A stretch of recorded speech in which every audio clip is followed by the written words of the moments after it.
What do you do when your whole world is about to fall apart?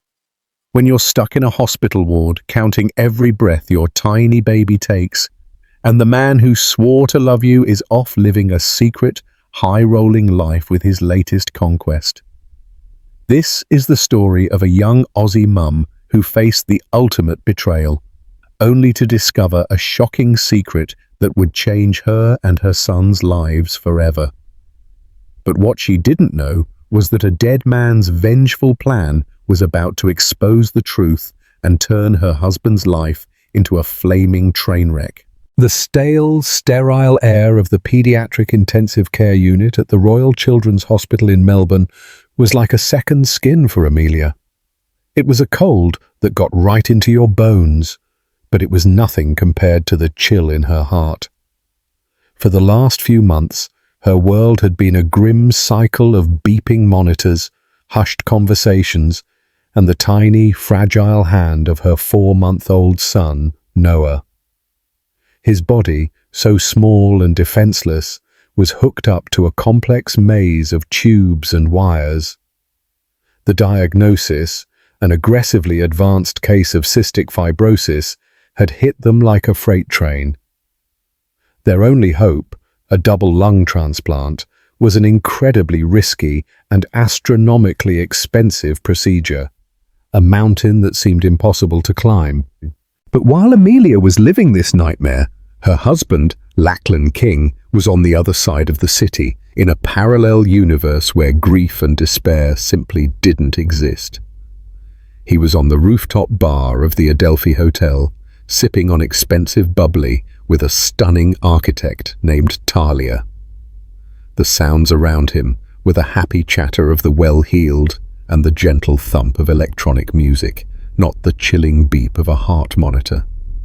The only hand he was holding was not his son's, but Talia's. He slid a small little blue box across the table, a glint of diamonds sparkling under the city lights, a shimmery symbol of his treachery.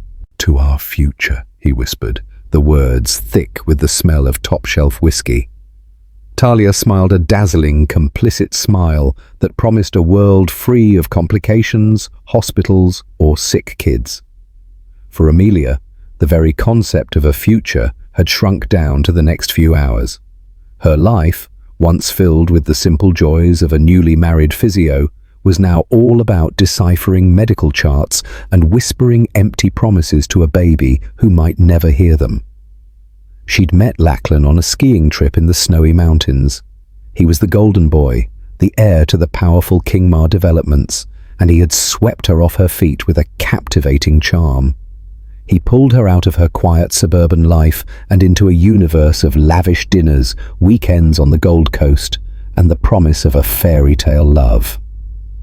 But the first crack appeared with her pregnancy. Lachlan, who had once excitedly talked about a little heir to the King Empire, became strangely distant.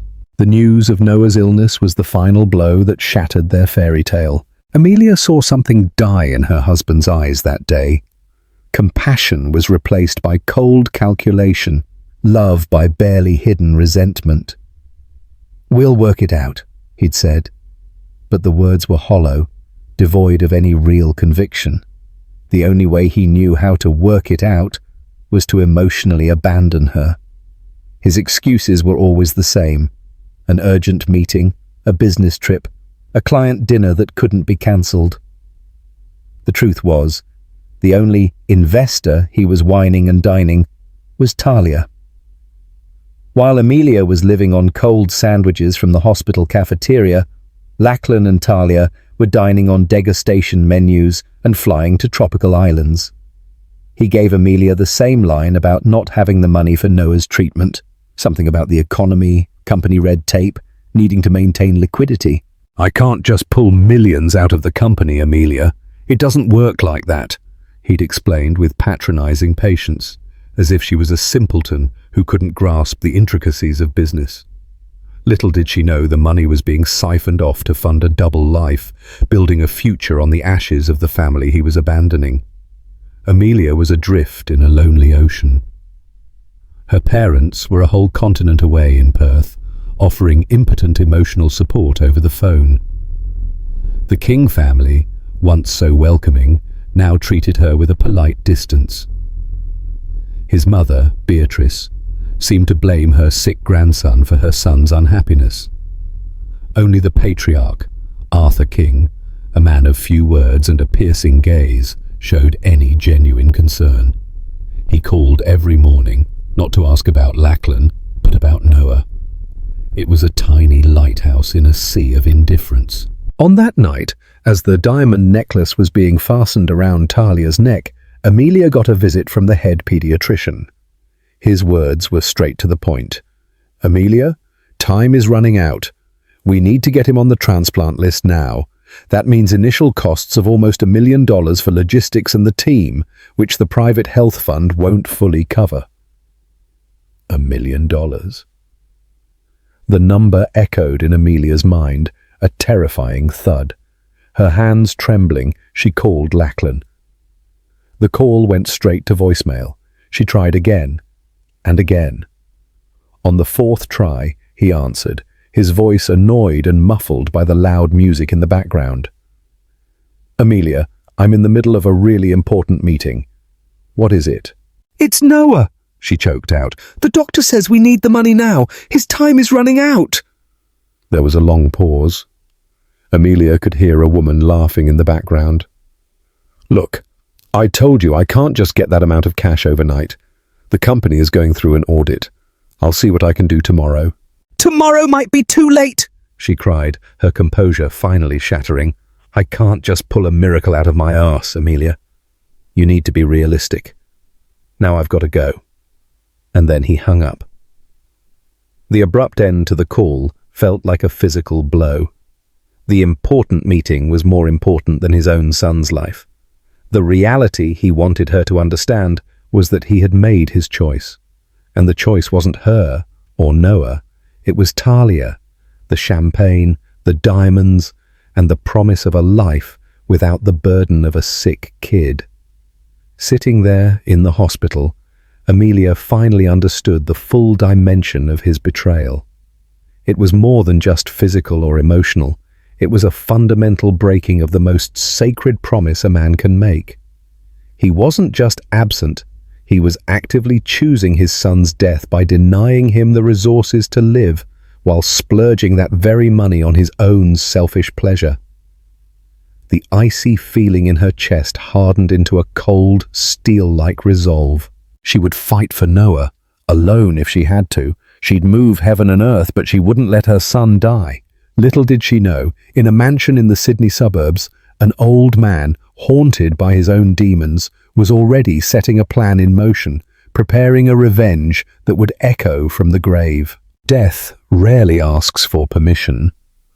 Arthur King's was particularly abrupt, a seismic event that shook the foundations of the family and the empire he had built. A massive heart attack took him in the quiet of a Tuesday morning, without any goodbyes. The news reached Amelia in a cold, matter-of-fact phone call from Beatrice, her mother-in-law. For Lachlan, the news was a shock, but one that quickly turned into a cold calculation of opportunities. The grief of losing his father was overshadowed by the anticipation of the inheritance. The patriarch was gone, and with him, the last obstacle to his total control over Kingmar Developments and its staggering $80 million fortune. He consoled his mother and made funeral arrangements with a grim efficiency, all while planning with Talia to move into the family mansion and buy a private jet. For him, his father's death was not an ending, but a new beginning. The beginning of the life he believed he deserved. The reading of the will was set for a week after the funeral, in the impressive boardroom of Kingmar's Sydney headquarters, a skyscraper on Collins Street. The room was heavy with a somber silence. Lachlan was there, looking impeccable in an Italian linen suit, his contained expression of grief barely hiding the impatience of an heir about to take possession of his kingdom. His mother, Beatrice, looked like a fragile porcelain doll beside him. The company's oldest directors and a few distant relatives completed the circle, all expecting it to be a simple formality, the transfer of power and fortune to the only son, Lachlan. Amelia was there too. She almost didn't go, feeling her place was by Noah's side in the hospital, but a persistent call from the family lawyer, a straight-shooting bloke who had been loyal to Arthur for decades, had convinced her. "Your presence is essential, Amelia. It's a specific request from your father-in-law." She showed up, smelling of hospital antiseptic, with a weariness that seemed to have aged her soul. She sat as far away from Lachlan as possible, a small frozen planet in a distant galaxy. The lawyer, a white-haired gent with shoulders slumped under the weight of corporate secrets, cleared his throat, adjusting his glasses. The silence in the room was so thick you could cut it with a knife. "We are here today to fulfill the last wishes of Mr. Arthur King," the lawyer began. "Before I proceed with the main document, I must inform you that an amendment was added and notarized exactly 2 weeks ago, just a few days before his passing." A low murmur swept through the room. Lachlan's brow furrowed in irritation. An amendment? His father hadn't mentioned a thing. He shot a quick glance at his mother, who just shrugged, equally surprised. The lawyer opened a sealed envelope with a silver letter opener, the sound of the paper tearing, echoing like a gunshot. He unfolded the document, his eyes scanning the lines with a gravity that sent a shiver down Amelia's spine. "I, Arthur King, being of sound mind, leave my final decisions on record. The Kingmar Developments Company was built on sweat, integrity, and a fundamental principle, that our legacy is not measured in concrete, but in character. A man who does not honor his own family, who does not protect his own offspring, is not worthy to lead or to inherit." Lachlan shifted uncomfortably in his chair. That moralistic preamble sounded dangerously like the conversations his father had been trying to have with him lately. Conversations he had always dismissed as the sentimental nonsense of an old man. The lawyer paused dramatically, his eyes meeting Lachlan's over his glasses. "Therefore, after a careful and painful investigation into the conduct of my only son, I have decided to irrevocably alter the disposition of my assets." The word investigation dropped into the room like a bomb. Lachlan's blood ran cold. "Mr. King discovered," the lawyer continued, his voice now sharp as broken glass, "that his son, Lachlan King, not only abandoned his wife and his gravely ill son in their moment of greatest need, but also had been systematically siphoning funds from the company, specifically from the account provisioned for family and employee medical emergencies, a reserve that Arthur himself created to ensure no family connected to Kingmar would ever suffer for lack of resources in a health crisis." Amelia's hand flew to her mouth, a choked sob escaping her lips. The image of Lachlan, with his fake patience, explaining the impossibility of getting money for Noah, while he was actually stealing from the very fund created for that purpose, was a cruelty she could barely comprehend. Lachlan's tanned face turned a pale, corpse-like white. He opened his mouth to protest, but no words came out. The lawyer gave him no chance. He opened a separate folder and pulled out a stack of papers. The investigation, conducted by a top-notch agency, revealed a pattern of fraud and deceit. We have here bank statements, corporate credit card invoices used for personal, shall we say, romantic expenses. He held up an invoice. Thousands of dollars in dinners, stays in presidential suites, the purchase of high-value jewelry, all paid for with money that should have been available for the treatment of his son, Noah. The silence in the room was now deafeningly accusatory. The directors, once Lachlan's allies, now looked at him with a mix of shock and contempt. Beatrice seemed to have shrunk in her chair, her face in her hands. "In light of this," the lawyer said, returning to the will, "and based on the conviction that the King family's legacy must be one of compassion and responsibility, not of selfishness and cowardice, Arthur King has determined the following changes." He took a deep breath, as if to give weight to the words that were about to drop. "Lachlan King is hereby completely disinherited from all assets, shares, properties, and funds belonging to me or to Kingmar Developments. He will not receive a single cent. A collective gasp went through the room.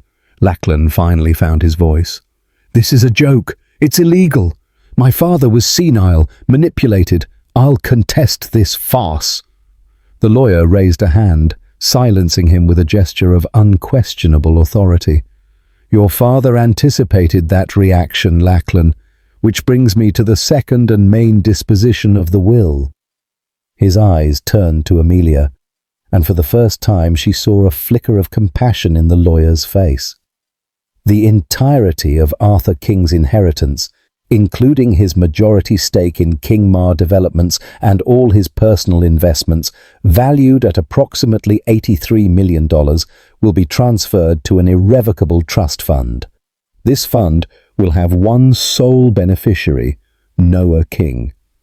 The resources are to be used to cover all of his medical expenses, treatments, education, and well-being for the rest of his life without any limit. Ms. Amelia King, as his mother and legal guardian, will be the exclusive administrator of this fund until Noah reaches adulthood. The room spun around Amelia. $83 million for Noah. It wasn't just money for the transplant, it was a lifetime of security, care, and opportunities she had never dreamed of. It was her son's redemption, delivered by the hands of a grandfather who had barely known him, but who had loved him in a way his own father was incapable of. The tears she had held back for months finally came, not from pain, but from a relief so profound it was almost unbearable. Lachlan, on the other hand, looked like he was about to have a meltdown. He stood up, his face contorted in a mask of pure fury. "I won't accept this. I'm his son. I built this company with him. I'll take this to court. I'll prove he was coerced, that Amelia manipulated him."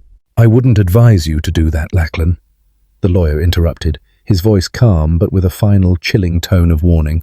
"Your father, in his wisdom, included an interorum clause, also known as a no-contest clause. It stipulates that if any heir or interested party initiates any legal dispute to contest the validity of this will, Kingmar Development shall be immediately liquidated.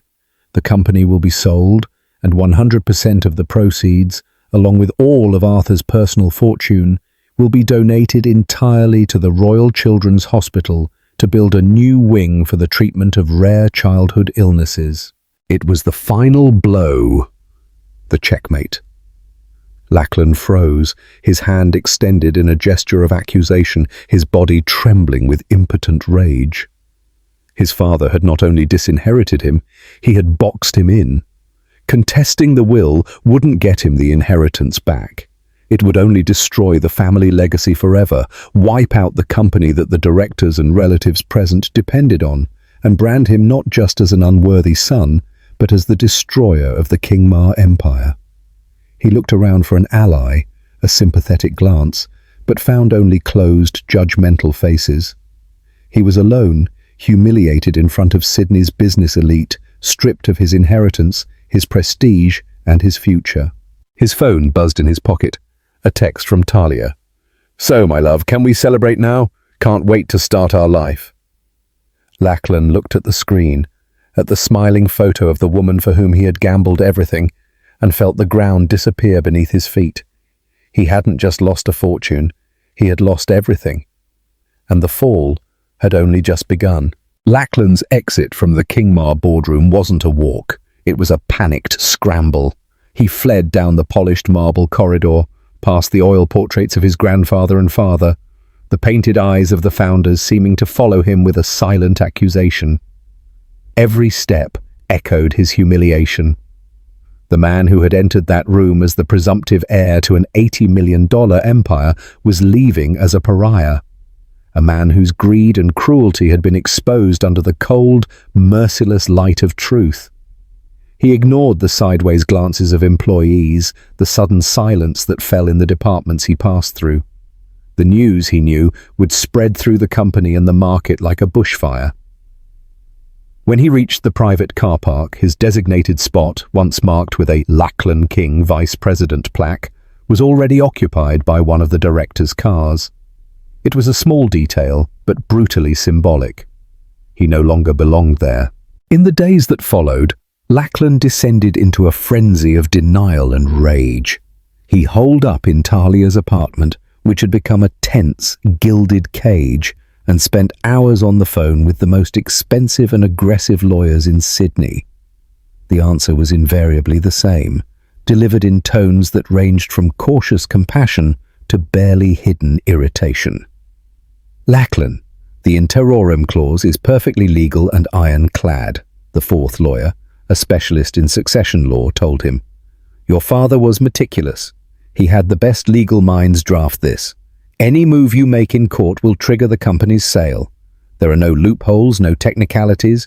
It's a mechanism of mutually assured destruction. And you're the only one who's going to be destroyed.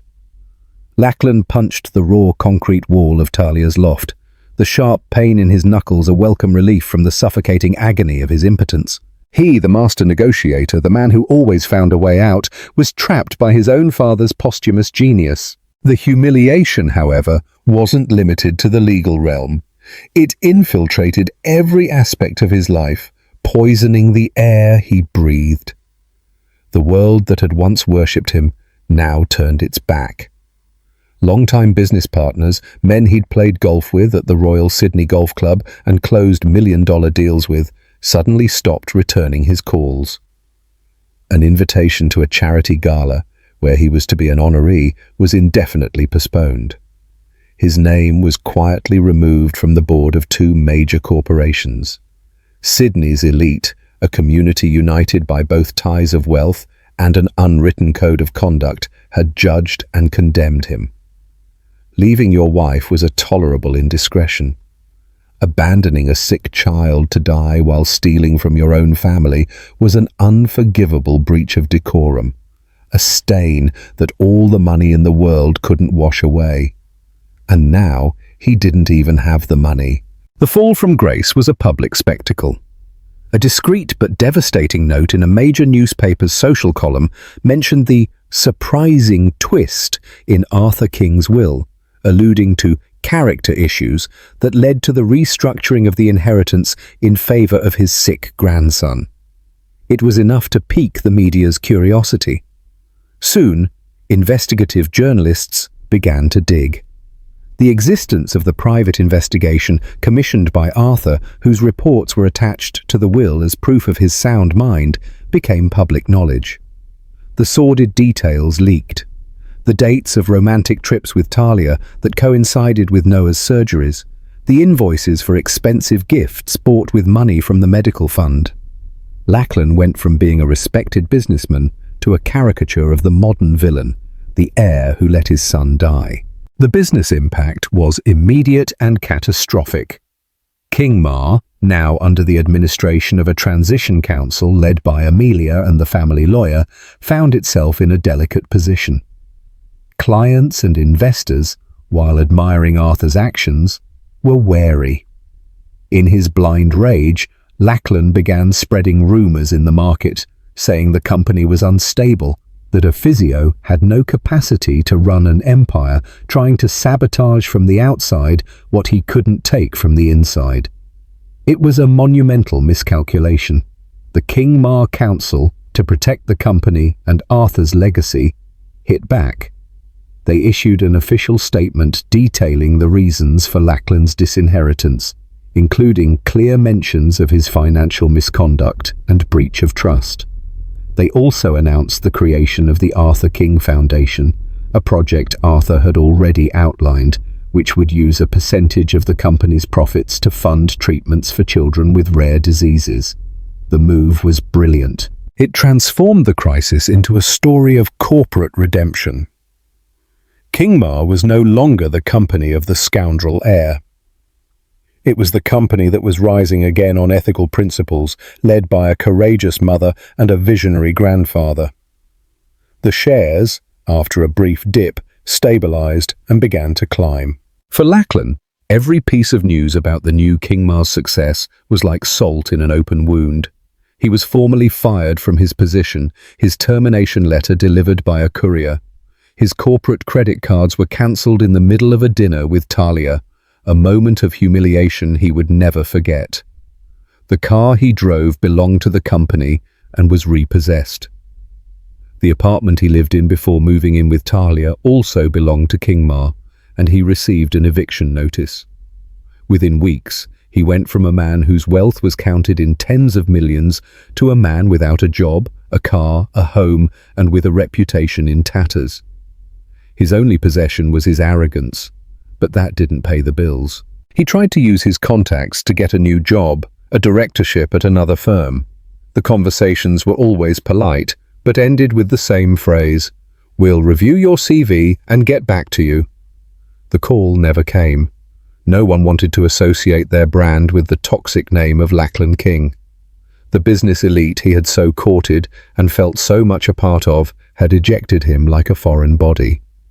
He was an anathema, a walking reminder that there are transgressions that money and power can't forgive. The fall was dizzying, and rock bottom still seemed a long way off. Talia's loft, once a sanctuary of passion and promises, quickly transformed into a silent battleground. Where there had once been laughter and the clinking of champagne glasses, a palpable tension now hung in the air, thick as the humidity before a Sydney storm. Talia was a woman who had built her career and her life on precise calculations. She was an architect of futures, both of concrete and steel, and of her own. In Lachlan King, she hadn't seen just a charming man, but an investment project. He was the vehicle for the lifestyle she coveted, a passport to the most exclusive circle of power and wealth. Lachlan's disinheritance wasn't just a setback, it was the total failure of her most crucial investment. Initially, she tried to maintain the facade of a supportive partner. "We'll get through this, my love," she'd say. But her words sounded increasingly hollow, devoid of the conviction she showed when choosing marble for a new project. Her gestures of affection became mechanical, her kisses a cold formality. While Lachlan sank into a swamp of rage and self-pity, Talia observed, analyzed, and recalculated. She watched him waste away on the Italian leather couch, wearing the same designer hoodie, alternating between angry phone calls to lawyers and the apathetic silence of a man watching his life collapse. He was no longer the powerful, confident man who had seduced her. He was a liability, a constant reminder of a monumental miscalculation. The change began subtly. Late meetings at the architectural firm became more frequent. Romantic dinners at home were replaced by excuses about being tired and tight deadlines. Her touch, once a promise of intimacy, was now evasive. Lachlan, immersed in his own misery, was slow to realize that the ground was shifting under his feet yet again. He clung to her like a shipwreck survivor to a piece of driftwood, not realizing the wood was already rotting and sinking. The breaking point came on a rainy Tuesday night. After another day of rejections and closed doors, Lachlan tried to start a conversation about their future. "Maybe we can move out of Sydney, start fresh somewhere else. Perth, maybe.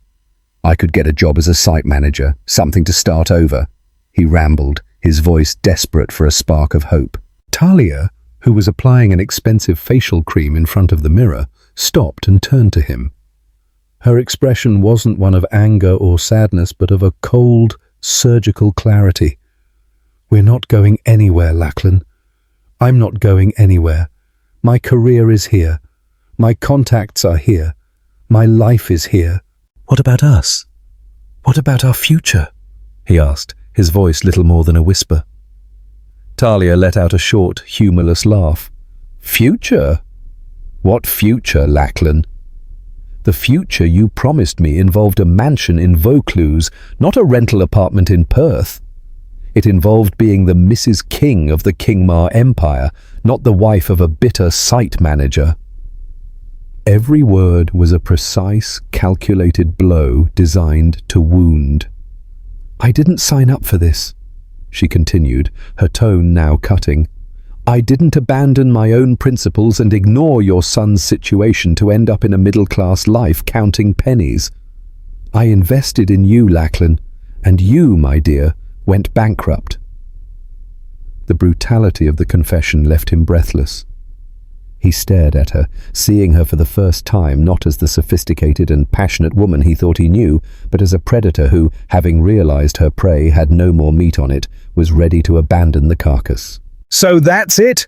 The money runs out and you leave?" he spat, the pain turning into venom. "Don't be naive," she retorted, turning back to the mirror as if the conversation was already boring her. This was never just about money. It was about ambition, about power, about the lifestyle that comes with it. You have none of that to offer anymore. You're a toxic name, a tarnished brand. Staying by your side now would be professional and social suicide. I'm an architect, Lachlan. I build things. I don't cling to demolitions. That night, he slept on the sofa. The next morning, when he woke up, his bags were packed by the door. A box contained the expensive gifts he had given her, including the Tiffany necklace. It wasn't a gesture of returning them, but a final declaration. Those objects now had no value to her because they no longer represented the future she coveted. Expelled from the last refuge he had, Lachlan found himself completely adrift. Without his family's financial support and with his name burned in the market, he was forced to swallow his pride and move into a small rented flat in a modest suburb, paid for with the rest of his personal savings.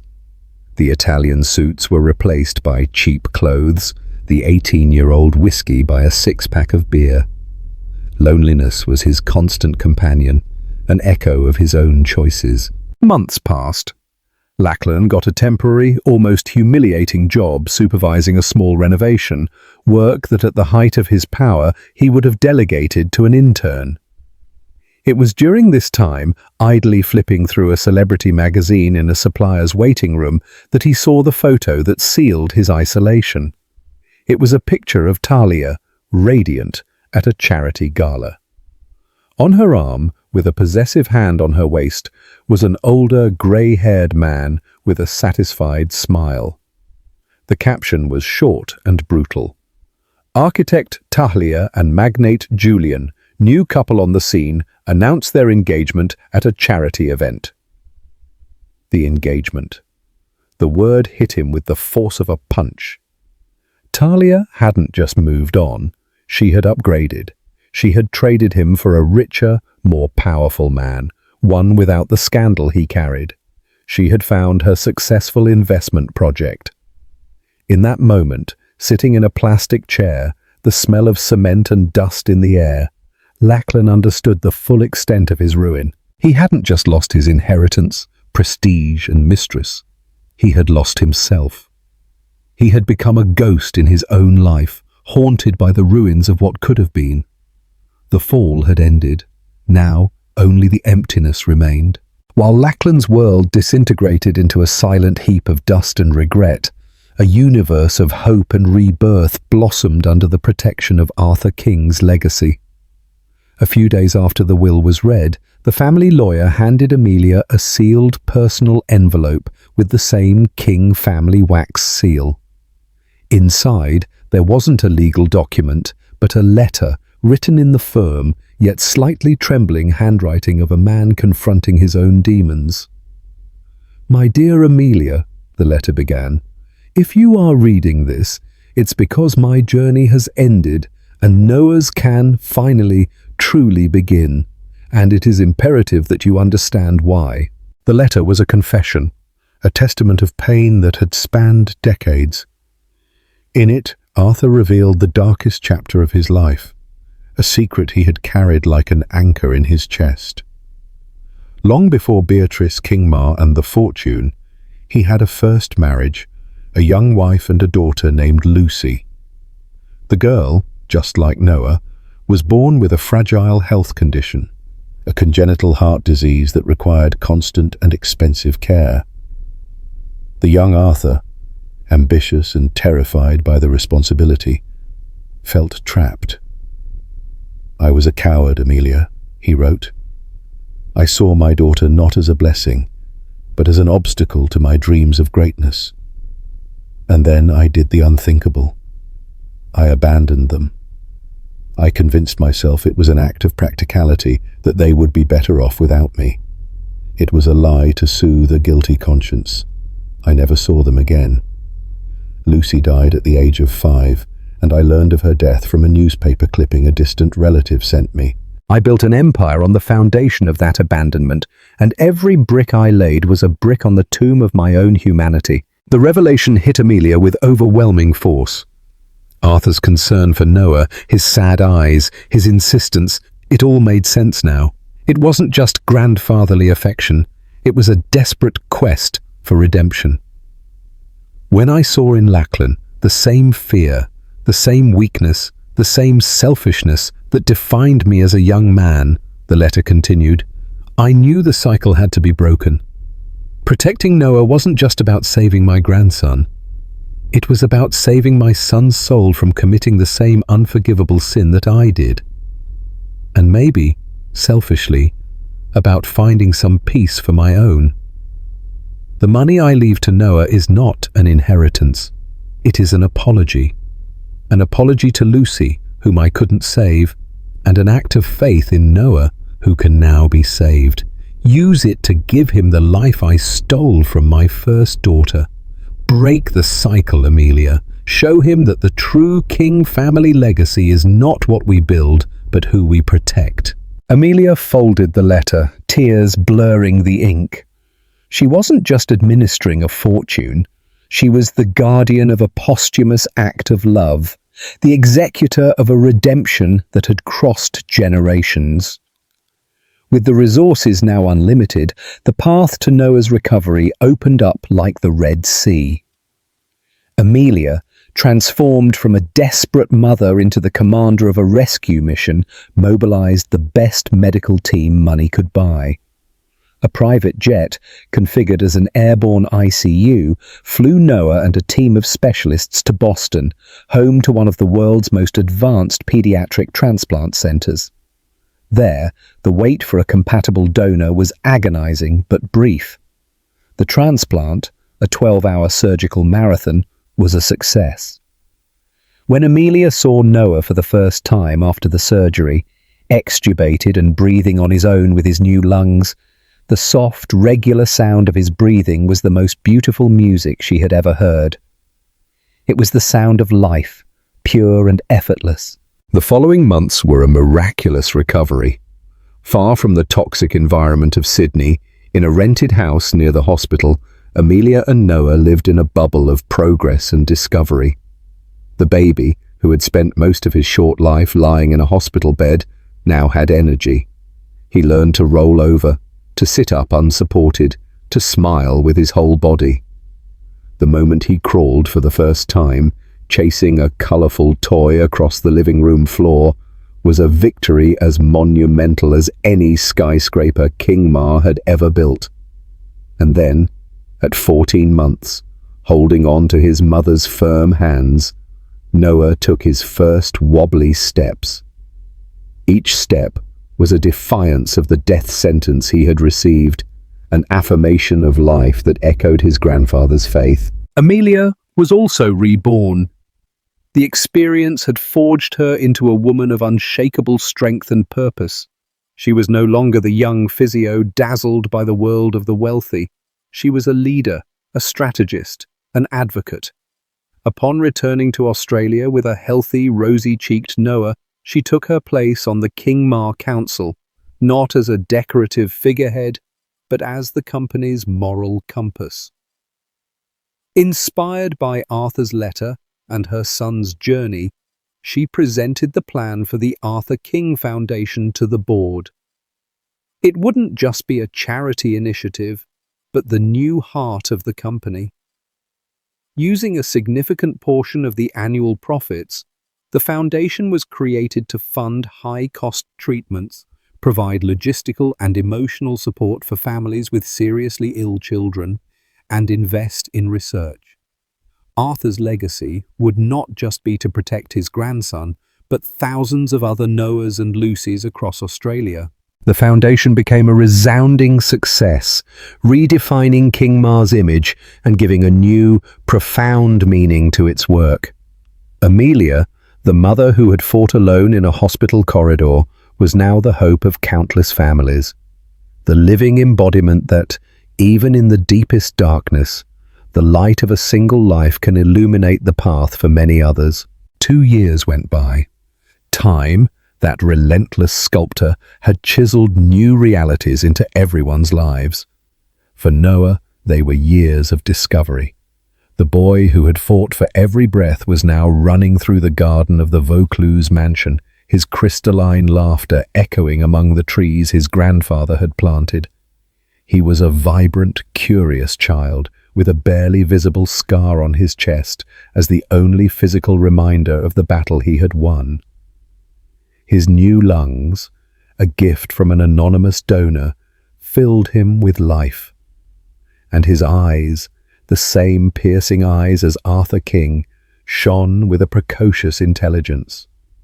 He was surrounded by love, the unwavering love of Amelia, the devoted affection of Beatrice, who had found in her grandson the redemption she couldn't give her son, and the care of a team that had become family. For Amelia, they were years of transformation. The physio had given way to a visionary philanthropist. The Arthur King Foundation was now one of the most respected child health support institutions in the country, a beacon of hope for families who, like her once, found themselves lost in the labyrinth of despair. She managed Arthur's legacy with a wisdom that went beyond business, understanding that true fortune wasn't in financial balance sheets, but in lives saved and families supported. She was living proof that a person's greatest strength doesn't lie in avoiding a fall, but in the way they rebuild themselves after being broken. For Lachlan, they were years of a slow-motion freefall. Silence. That was his sentence. After the public humiliation, he had become a ghost. The jobs he managed to get were menial, temporary, and he invariably lost them, corroded by a resentment that made him a bitter and unreliable employee. He lived in a tiny flat on the outskirts of Sydney, a claustrophobic space that mirrored his inner life. The man who once commanded empires was now counting coins for the bus. He saw news about the foundation, about Amelia, about Noah's growth in magazine photos. Each image was a torture, a glimpse of the paradise from which he had been expelled by his own sins. The loneliness and anonymity forced him into a brutal introspection. In the silence of his nights, without the noise of luxury, flattery, or ambition to distract him, he finally began to hear the voice of his own conscience. And what it said was terrifying. It was on a grey autumn afternoon that the past came knocking on the door of the present. The lawyer called Amelia, his voice graver than usual. "Amelia, I've had an unusual contact. It's about Lachlan." Amelia felt a chill. The mention of that name could still cast a shadow. He's not asking for money or trying any legal maneuvers. He's broken in every sense of the word. He's asked through a public defender for one thing, the chance to see Noah. He wants to beg for forgiveness. Amelia's living room, with its panoramic view of the garden where Noah was playing, suddenly felt smaller. Her first reaction was a visceral no, an animal instinct of protection. Why allow that source of pain to get close to her son, the personification of purity and resilience? Beatrice, who overheard the conversation, was adamant. "Never. That man doesn't deserve to breathe the same air as my grandson. He made his choice a long time ago." But Amelia, looking at Noah, who was now trying to get a little bird to eat from his hand, remembered Arthur's letter. Break the cycle of abandonment, bitterness, and resentment. Denying Lachlan this chance wouldn't be protecting Noah. It would be teaching him to hate. It would be perpetuating the pain. True power, she realized, wasn't in barring the door, but in opening it on her own terms, showing her son that forgiveness isn't weakness, but the highest form of strength. "Once, Mr. Lawyer," she said into the phone, the decision solidifying in her voice. "One meeting, in a public place, supervised, and with one condition. He doesn't come to receive forgiveness. He comes to ask for it. Whether Noah forgives him or not will be a decision my son makes when he is old enough to understand. Today, he will only learn that even people who hurt us deserve a chance to apologize." The meeting was arranged for a reserved area of a park. Amelia arrived with Noah by her hand. The boy, now almost 3, was chattering about the colors of the flowers, and then she saw him. Lachlan was sitting on a bench, and the sight was a shock. The arrogant, impeccable man had been replaced by a hunched, thin, aged figure. His cheap clothes hung loosely on his body, and his gaze, once sparkling with self-confidence, was now that of a frightened animal laden with the weight of 1,000 sleepless nights. When his eyes met Noah's, he faltered, as if the sight of that healthy, happy child was a light too bright for his darkness. Amelia knelt beside her son. "Noah, remember Mummy told you about your daddy? The one in the photo? He's come to see you and wants to tell you something very important." Lachlan approached, hesitant, and knelt on the grass, putting himself on the same level as the child. Tears ran freely down his face, carving rivers through the dust of a life of mistakes. He couldn't speak. He just looked at the boy, at the miracle he had discarded, at the life he had refused to save. "Hi, champ," he finally managed to say, his voice raw and choked. I'm Lachlan, your dad, and I came here to tell you the most important thing in the world. I came here to ask for your forgiveness." He didn't try to justify himself, didn't make excuses. He just cried, a convulsive sob, the sound of a heart that had finally broken completely. Noah, with the pure innocence of children, didn't see the monster of his story. He saw only a sad man. He looked at Amelia, who gave him a gentle smile, and then turned back to Lachlan. He extended his little hand and touched his father's wet face. He didn't say anything. He just touched. A simple gesture, without judgment, a touch that crossed years of pain and connected the present to the past. In that touch, Lachlan felt the crushing weight of his failure, but also, for the first time, a tiny, fragile, and almost unbearable seed of grace. He wasn't magically absolved. His life didn't change overnight, but something about that encounter broke him in a new way, not through humiliation, but through undeserved compassion. He got up, thanked Amelia with a look that contained a universe of regret, and walked away, back to his life in the shadows. But now, there was a crack of light. The certainty that his son was alive and that, in his small heart, there was no hate. For the first time in years, upon entering his dark flat, Lachlan didn't just feel the crushing weight of his losses, but the light, almost forgotten impulse to deserve the air he breathed. That night, he didn't open a beer. Instead, he picked up a notebook and, with a trembling hand, began to write. Not a business plan, not a strategy for revenge, but a list.